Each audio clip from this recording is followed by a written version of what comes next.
आपल्या taste series मधला MCR पीजीसीईटी taste series मधला हा प्रश्न आहे जेनेटिक्स अँड प्लांट ब्रीडिंग मधला. In a diploid organism the null Somik condition occur Wien both member of the particular chromosome pair are missing. What is the chromosomal formula representing this condition? साध्या सोप्या भाषेमध्ये सांगायचं झालं तर इथे काय म्हटलंय, डिप्लॉइड ऑर्गॅनिझम. डिप्लॉइड ऑर्गॅनिझम म्हणजे त्याचा twice n somatic chromosome number असतो, तो टॉईस एन असतो, त्याने तो आपण डिप्लॉइड म्हणजे डिनोट करतो. समजा माणूस आहे, माणसामध्ये गुणसूत्राच्या किती जोड्या आहेत, तर एकूण 23 जोड्या आहेत. मग त्याचे हॅप्लॉइड मध्ये आपण कन्वर्ट केलं तर किती गुणसूत्र पाहायला मिळतात? 46. बरोबर आहे. टोटल 46 क्रोमोझोम म्हणजे पेअर मध्ये कन्वर्ट केलं तर किती जोड्या? 23 जोड्या, 23. बरोबर आहे. मग अशा डिप्लॉइड ऑर्गॅनिझम मध्ये जर नुल सोमिक कंडिशन आहे ती ऑकर होते, तर कशामुळे होते? Both a particular member of chromosome pair are missing. त्यामधली पेअर जे आहे ते मिसिंग होते. डायरेक्ट सांगितलेलं आहे pair are missing. What is the chromosomal formula represented this condition? हा प्रश्न तुम्हाला पाहताना कठीण जरी वाटत असला तरी या प्रश्नाचं उत्तर मात्र सोपं आहे आणि ते आपण कशा पद्धतीने सांगितलेलं आहे हे सगळं आपण आपल्या टेस्टमध्ये एक्सप्लेन केलंय. मी तुम्हाला एक्सप्लेन करून सांगते.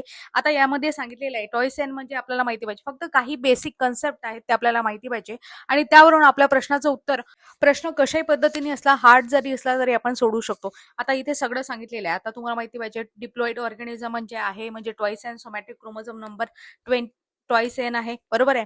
आता नुल सोमिक कंडिशन त्यांनी रिप्रेझेंट सुद्धा सांगितलेलं आहे. काय सांगते की पर्टिक्युलर डिप्लॉइड ऑर्गॅनिझम मधून त्याच्यामधून जे काही क्रोमोझोम असतील त्यातील एक पेअर मिसिंग होत असेल. पेअर म्हटलेलं आहे, सिंगल क्रोमोझोम म्हटलेलं आहे का? नाही, पेअर म्हटलेलं आहे. म्हणून पेअर जर मिसिंग होत असेल तर त्या कंडिशनला आपण कसं रिप्रेझेंट करतो? यामध्ये ऑप्शन दिलेले आहे twice n -1, twice n -2, twice n +2 असं सांगितलेलं आहे. तर या प्रश्नाचं योग्य उत्तर आहे टॉईस एन -2, कारण पेअर मिसिंग होत आहे. साधारण गोष्ट आहे सगळीकडे. आता सोमॅटिक याच्यामधून डिप्लॉइड ऑर्गॅनिझम मधून पेअर मिस झाली आणि पेअर म्हणजेच काय, 2 क्रोमोझोम कमी करायचे आहेत, म्हणून याचं सूत्र काय होईल? Twice n -2. बरोबर आहे. बाकीचे सुद्धा सूत्र इथे दाखवलेले आहेत. आता टॉईस एन -1 म्हणजे याला काय म्हणता तुम्ही?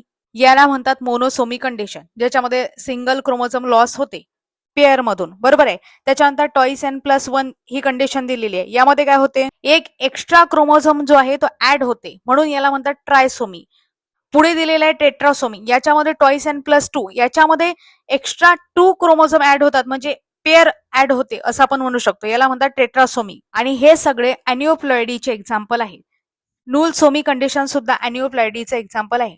म्हणजे अॅनिओप्लॉइडी म्हणजे काय असते की ज्याच्यामध्ये काय होते, एक तर गेन होत असेल किंवा लॉस होत असेल एक किंवा फ्यू क्रोमोझोम.